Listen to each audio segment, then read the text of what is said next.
Kerjaan numpuk bisa ditunda, tapi batuk kronis nggak bisa diajak kompromi. Bingung mana jadi peran karyawan, mana jadi peran ibu di rumah. Anak sekolah, kerjaan numpuk, ibu di rumah, tapi badan nggak bisa diajak kuat terus, Kak. Monggo silakan diperiksa dulu Ibu. Ya, sebelah sini. Sebagai ibu sering tidak memikirkan kesehatan diri sendiri. Iya. Tiba-tiba penyakitnya udah kronis aja.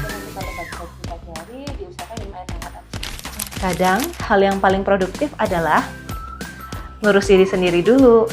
Kamu bisa urus semua, tapi siapa yang urus kamu? Kapanpun Anda butuh, Elisa siap untuk Anda. Cek kondisi tubuhmu sebelum terlanjur tumbang. Datang aja ke klinik Elisa.